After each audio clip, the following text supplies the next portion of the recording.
성신여대 겸임 교수고요. 그리고 작가로 활동하고 있습니다. 기술, 비즈니스, 인문 이렇게 세 분야에서 책을 쓰고 있는 작가 이시안입니다. 네. 네. 그래서 책을 다작을 하시잖아요. 네, 그렇죠. 그래서 근데 책의 권수도 권수지만 네. 굉장히 다양한 방법을 네, 네. 쓰시는 것 같아요. 네. 그러니까 다른 것보다는 시대의 흐름에 좀 반응을 한다라고 생각을 해요. 네. 그런데 이 시대 흐름이라는 게 예전처럼 기술, 인문, 비즈니스가 다 따로따로 존재하지가 않더라고요. 그러니까 무슨 기술이 새로 나왔다.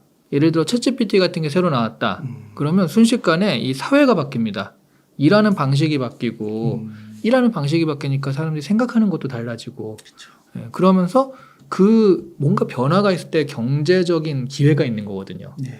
사람들이 계속 볼펜만 쓰면 네. 원래 볼펜을 만들던 사람들만 파는 거지 새롭게 내가 볼펜을 만들어야지 하면 원래 있던 사람을 뚫기가 어렵잖아요. 네. 근데 이 볼펜이라는 게 어느 날 사람들이 안 쓰고 새로운 뭐 만년필이 있으니까 천년필 이런 게 새로 나왔단 말이에요. 그 천년필이라는 게 뭐지? 하면서 새롭게 쓸 수 있는 네. 그러니까 뭔가 변화가 있을 때 경제적 기회가 있는 거거든요. 그러다 보니까 지금 사람들이 기술의 변화 이런 걸 굉장히 민감합니다. 기술이 바뀌고 비즈니스가 바뀌고 그랬을 때 나도 거기서 뭔가 좀 올라타가지고 어떤 기회를 얻지 않을까? 네. 그런 면에서 지금 모든 사회 구성원들이 좀 어떤 변화에 굉장히 민감한 면이 있어요. 그래서 제가 그런 것들을 좀 책으로 담아내다 보니까 아무래도 테크, 인문, 비즈니스 이런 쪽으로 이제 계속 글을 쓰게 된 거죠. 그 학습 속도가 엄청 빠르신 것 같아요. 뭔가 익히고 배우고 네. 쓰고 정리해서 재밌잖아요. 정말 그래서 책도 아마 제가 봤을 때는 베스트셀러로 바로 되시지 않을까. 감사하죠. 그러면 네. 그러면은 이 책에 대해서 또 좀 네. 간단한 소개 한번 부탁드리겠습니다. 네, 뭐 제목에 이미 네. 똑똑한 사람들은 어떻게 생각하고 질문하는가 해서 질문법, 생각법에 대한 이야기예요. 크게 4장으로 되어 있는데 뭐 질문의 역할과 작용에 대해서 소개하는 게 1장. 그다음에 그걸 이제 나눴어요. 질문을 하는데 그런 질문을 상대방에게 하는 거죠. 네. 상대방에게 질문하면 그래야지 이 상대방한테 어떤 정보라든가 원하는 효과를 얻을 수 있는 거잖아요. 그래서 상대방에게 어떻게 원하는 효과를 얻을 것인가에 대한 거고요. 또 자기 자신의 질문하는 거죠. 네. 자기 자신에게 질문을 해서 이 과정이 사실은 생각이거든요. 그래서 여러 개의 정보들을 내가 알고 있는 정보들을 딱 이어가지고 인사이트를 만드는 거. 그런 게 이제 자기 자신에 대한 질문. 그리고 AI에게 질문하는 거죠. AI를 잘 활용하는 것에 대한 이야기다라고 생각하시면 될 것 같고요. 그러니까 이 3가지 상대방에게 하고 나에게 하고 AI에게 하는 질문법들을 좀 다 다르게 해가지고 결과적으로는 어떤 인사이트, 필요한 생각들, 정보들을 얻는 효과적으로 얻는 방법에 대해서 이야기하고 있는 책입니다. 그러니까요. 진짜 이제 지금은 너무 널린 게 지식이잖아요. 네, 맞아요. 그걸 어떻게 질문해서 찾아낼 것인가. 네. 결국은 질문인데 그걸 또 정리를 해주신 거군요. 네. 그러면요. 그 1장에서 한번 질문을 좀 드려보면은 이 똑똑한 사람이 네. 이제 시대마다 개념이 많이 달라질 것 같아요. 맞아요. 정의가요. 네. 그래서 어떤 사람이 이 시대에 좀 똑똑한 사람이라고 생각하세요? 예전에 방금 널린 게 지식이라고 하셨잖아요. 네. 근데 한 30년 전만 해도 그 지식이 그렇게 널리지 않았거든요. 그래서 그때는 똑똑한 사람이요. 이거 알아? 그러면 아는 사람이었어요. 그때 그래서 척척 박사, 부리부리 박사 이런 얘기를 했었거든요. 뭘 얘기하면 다 아는 사람 있죠. 맞아요. 그런 사람이 되게 똑똑한 사람이다라는 얘기를 들었는데 어느 순간부터 그런 사람이 그렇게 똑똑한 사람이 아니게 됐죠. 그 어느 순간이 언제라고 생각하세요? 컴퓨터? 맞아요. 검색을 할 수 있으니까. 예전에는 세계에서 제일 높은 빌딩이 뭐지? 모르는 거예요. 맞아요. 그럼 뭐 책 찾아보고 빌딩. 그땐 그랬죠. 네. 백과사전 찾아보고 막 이래야 됐거든요. 네. 근데 그래서 그걸 아는 사람이 옆에 있으면 야 어디야? 그러면 이거야 라고 얘기하면 오 맞아요. 이러던 시대에서 검색을 하니까 누구나 지식에 쉽게 접근을 할 수 있게 됐거든요. 그 다음에는 그래서 지식이 아니라 그 지식을 이어가지고 지혜를 만드는 사람을 똑똑한 사람이라고 했어요. 그게 이제 질문이 중요한 시대가 된 거죠. 근데 대신 그때는 질문도 중요하지만 대답을 만드는 것도 중요해요. 사실 대답을 만드는 게 더 중요하죠. 네. 그러니까 지식만 있어서는 아무 의미가 없고 그래서 어쨌다는 거냐. 예를 들어서 뭐 아테네와 스파르타가 싸운 전쟁, 펠로폰네소스 전쟁이 있거든요. 네. 그러니까 펠로폰네소스 전쟁이 누가 싸운 거야? 아테네와 스파르타가 싸웠어. 이게 옛날의 지식이었죠. 근데 그것만 가지고 뭐 지금 나 처음 들어봤지만 검색하면 다 나오잖아요. 그래서 그런 시대가 아니라 이제는 펠레폰네스 소스 전쟁이 우리한테 지금 주는 의미가 뭐냐? 그렇죠. 예, 그게 당시 그리스 시대가 워낙에 많은 도시 국가들이 있어서 그 중에 대표가 스파르타와 아테네였단 말이에요. 근데 이 둘이 싸우니까 여기서 야, 너 누구 편할래? 너 누구 편할래? 해서 이렇게 두 개로 나뉘어요. 그리스 시대 그 몇백 개의 폴리스들이. 네. 그러면서 약간 지금의 미중 관계랑 비슷하잖아요. 아, 미국과 중국의 양강이 있고 거기서 너 누구 편이야? 그렇죠, 그렇죠. 이렇게 했을 때 그러면 그때 당시 어떤 정세와 역사를 보면서 우리는 이 미국 중국 양강 체제에서 어떤 식의 방향을 잡는 것이 우리한테 이득인가 이런 것들을 거기서 찾아야 되는 거거든요. 아, 너무 좋네요. 예, 그러니까 그 질문 자체를 펠레폰네수 전쟁에서 지금 우리의 미국 중국 양강 체제에서 얻을 수 있는 교훈은 뭐지? 이렇게 하면은 그러면 이걸 또 정리해가지고 할 수 있잖아요. 맞아요. 예, 그게 이제 옛날, 그러니까 얼마 전까지만 해도 그런 것들이 되게 똑똑한 사람이었어요. 근데 또 한 번 바뀌는 거죠. 생성형 AI가 나오면서 답을 얘네들이 해줄 수 있는 거예요. 그전엔 이 답을 할 수 있는 사람이 되게 드물었고 그런 사람들이 야 진짜 똑똑하다라는 얘기 들었지만 그럼 이제는 차별점이 어디서밖에 없냐면 이 질문을 만드는 거밖에 없는 거예요. 그래서 질문이 중요하구나라는 얘기가 계속 나오는 거고 내가 뭔가 다른 인사이트를 가지려면 질문 자체에 좀 다르게 질문하는 거 이런 식의 그 얘기들을 넣어가지고 질문하는 거. 근데 사실 그러려면 사실 지식도 좀 알긴 알아야 되잖아요. 그래서 그런 것들을 어떻게 잘 활용할 것인가. 그게 이제 앞으로의 똑똑한 사람의 어떤 기준이 될 것이다 라고 얘기할 수 있습니다. 아, 그래서 책에서 보니까 질문도 중요한 세상에서 네. 질문만이 중요한 세상으로 바뀌었다. 맞습니다. 아, 그렇군요. 이게 그런 맥락이군요. 그렇죠. 이제는 AI가 그 질문에 대한 답을 만들어주니까 내가 질문을 어떻게 하느냐에 따라서 너무나 뭐 되게 다양한 얘기들이 나올 수 있고요. 그러니까 이런 거죠. 기획안이 사장님이 내일까지 그 등산대회 기획안을 세우라고 했어요. 그럼 있는 거 찾아가지고 이렇게 갈 수 있잖아요. 근데 그런 거보다 그 챗GPT한테 야 우리 회사는 이런 전통이 있고 이렇게 해왔어. 여기에서 좀 재밌게 기획안을 세워줄 수 있어? 100가지 정도 얘기해줘. 그러면 챗GPT가 한 20개 30개 하다가 멈춰요. 그러면 약간 그 멈추면 약간 파업하는 느낌이거든요. 계속해. 그러면 그러면 다시 합니다. 그러면 그 100가지가 다 좋을 수는 없지만 그 중에 요거 해가지고 요거 합치면 괜찮네 이렇게 할 수 있거든요. 그러다 보니까 사실 질문을 잘 활용하고 그런 것들이 훨씬 중요하게 될 수밖에 없고요. 제가 한번 넣어본 적 있거든요. 구청이라고 생각하고 우리 구민의 봄맞이 행사로 어떤 기획을 하면 좋을까 이걸 넣어봤더니 평범한 게 나왔어요. 재미가 없잖아요. 그래서 신발끈을 주제로 하고 싶어. 우리 구청이 할 만한 재밌는 행사 없어? 그랬더니 신발끈 빨리 묶기 대회, 신발끈 묶고서 2인 3각 되게 재밌는 것들이 막 나오더라고요. 그렇구나. 신발끈을 되게 재밌게 이렇게 그 장식하는 그런 대회 하는 식으로. 그래서 신발끈이라는 단어를 주니까 얘가 좀 다르게 반응을 하더라고요. 질문만 바꿨을 뿐인데. 네. 그래서 그런 것들이 앞으로의 좀 질문이 되게 중요한, 질문만이 중요한 세상이다라고 말할 수 있는 거죠. 그러면 이렇게 좀 맥락을 좀 생각하고요. 네. 질문을 하고 이러한 것들은 뭐 약간 또 어떤 분들은 타고난 재능이다. 뭐 멘사분들도 타고난 지능이 있으니까 그런 게 아니냐 막 그럴 수 있잖아요. 네. 노력으로도 좀 극복 가능한 부분인가요? 노력을 해야지 할 수 있는 겁니다. 아, 그래요? 네, 원래 인간은요 변화를 싫어해요. 네. 그 뭐 지하철도 늘 타는 곳에서만 타고 몇 번 출구에서 몇 번째 문 앞에서만 타고 막 그런 거 있잖아요. 네. 그 왜냐하면 이게 또 진화론적으로 봤을 때 진화생물학이라고 하죠. 그렇게 봤을 때 내가 루틴한 행동은요 이게 안전하다고 검증이 된 행동이에요. 그 새로운 포식자한테 그 새로 이렇게 뭐 잡아먹힐 위험도 없고 항상 다니던 길은 검증이 된 곳이에요. 네. 그러면 늘 비슷한 어떤 루틴을 따르려고 하는 게 본능에 있는 거거든요. 그러니까 사실 질문이라는 건 이게 왜 이렇지? 뭐 다르게 하면 안 되나? 그러니까 원래 하던 거에서 좀 벗어날 때 질문이 생깁니다. 운전하다가 아무 생각 없이 그 어떤 잘못된 길로 간 적 있지 않으세요? 그렇죠. 늘 가던 출근길인데 오늘 딴 데로 가는데 잠깐 딴 생각하면 늘 가던 출근길로 간단 말이에요. 그런 식으로 뭔가 내가 이렇게 질문이라는 건 지금의 루틴하고 그런 것이 아니라 새롭게 생각을 하고 이거 다른 거 없다? 이렇게 했을 때 들어오는 거라서 사실 질문하는 것들이 본성에 어긋난 거일 수 있어요. 그러니까 우리가 의식적으로 노력을 해야 되는데 사실은 뇌가소성이라는 개념도 있고요. 뇌 구조가 바뀌는 거죠.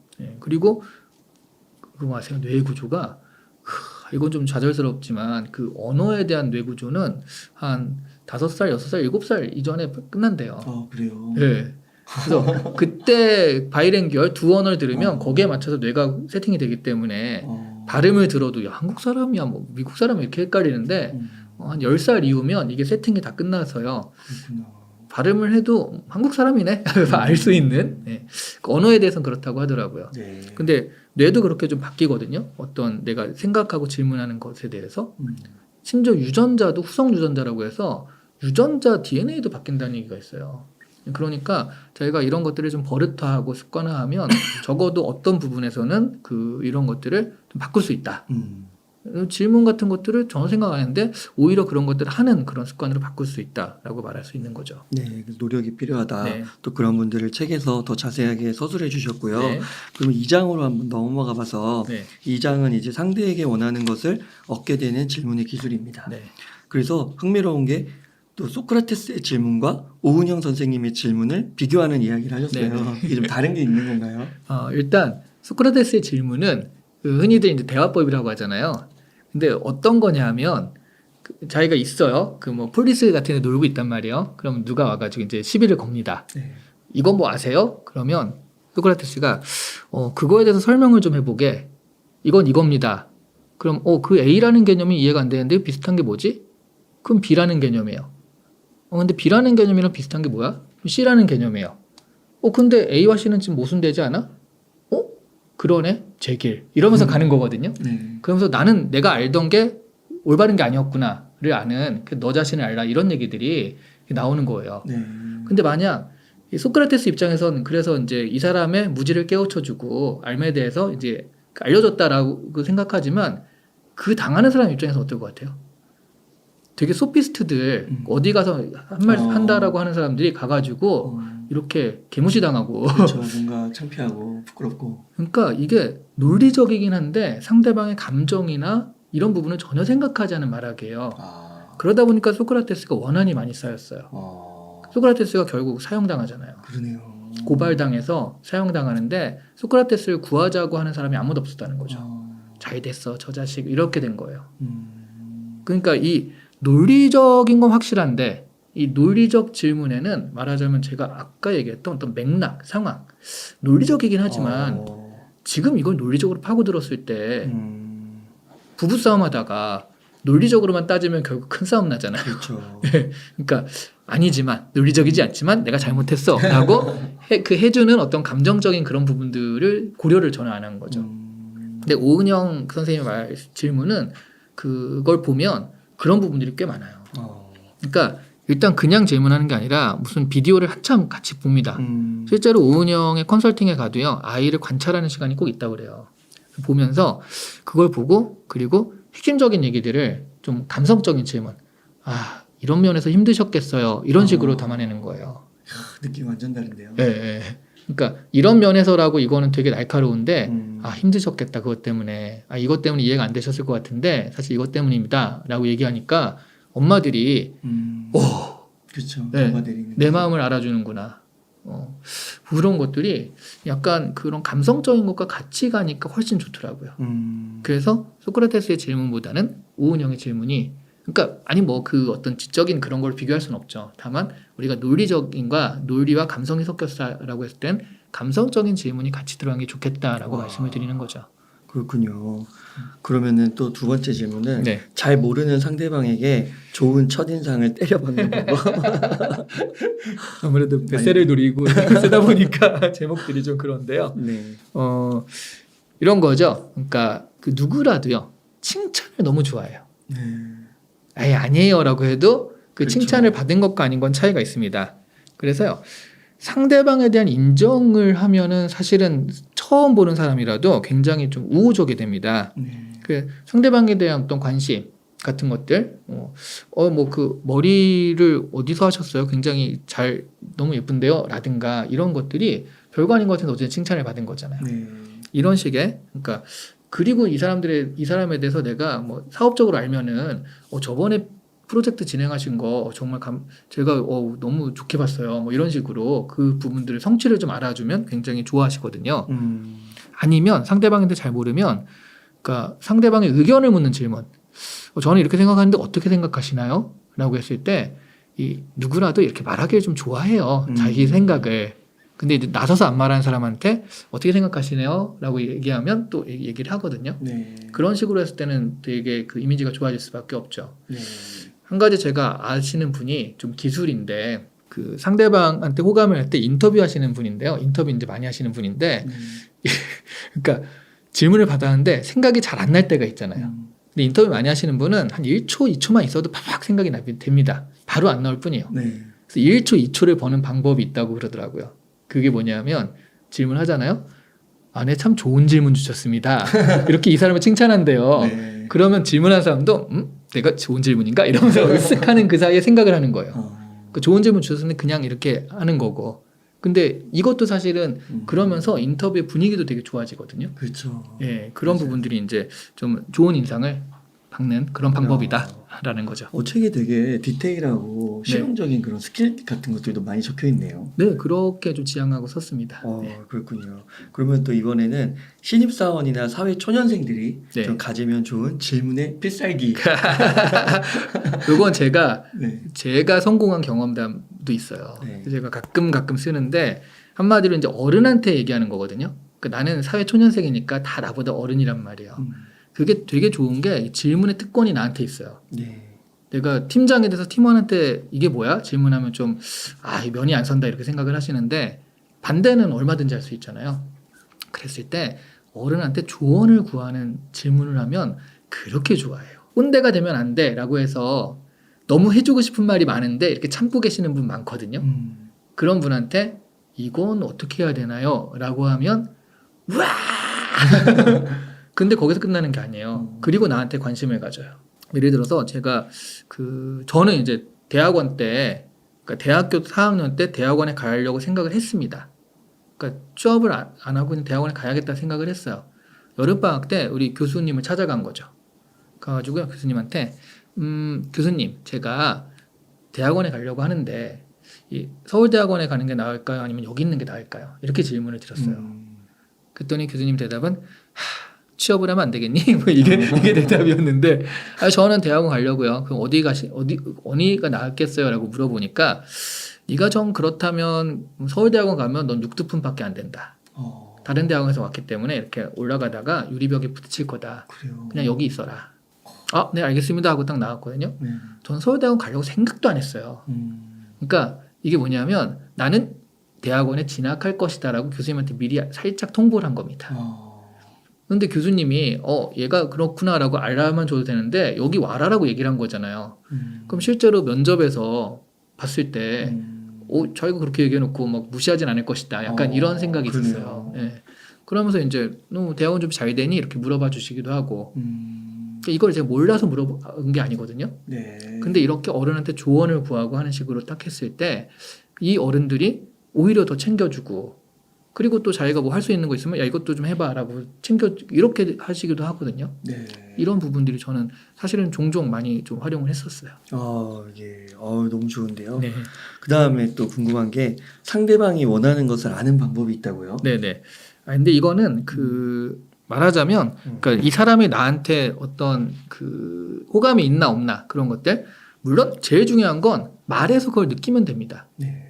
근데 말을 할 때 잘 알아먹지 못하거나 이 사람이 빙빙 돌려서 말을 할 때 그럴 때는 이제 비언어적인 것들을 일단 봐야 되는 거죠. 그래서 이 사람이 표정, 눈, 자세, 몸의 방향 그 프록시믹스라는 게 뭐냐면 접근하기예요. 네. 그래서 이렇게 가까이 갔을 때 뭔가 부담스럽다는 사람이 있고 좀 이렇게 멀리 떨어져 있는 사람이 있잖아요. 네. 이런 것들, 이런 비언어적인 것들 심지어 이제 썸 타는 남녀 사이에서는 옷차림만 봐도 되게 꾸미고 왔네? 뭐 이런 걸 보면 호감이 있나 보다 이런 걸 알잖아요. 네. 그런 어떤 비언어적인 요소들을 좀 집중해서 보라는 거예요. 그러면 상대방이 원하는 어쨌든 방향성은 좀 알 수 있다라는 거고 아니면 구체적으로 저는 이렇게 생각하는데 도대체 원하는 게 뭔가요? 라고 물어보는 것도 좋은 방법이에요. 네. 그 드라마 보면 서로 오해가 쌓여가지고 무슨 일 벌어지고 뭐 이런 경우 많잖아요.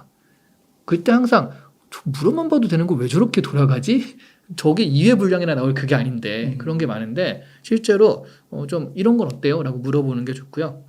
그리고 전반적으로 이 상황적 맥락을 고려하는 게 좀 필요합니다. 네.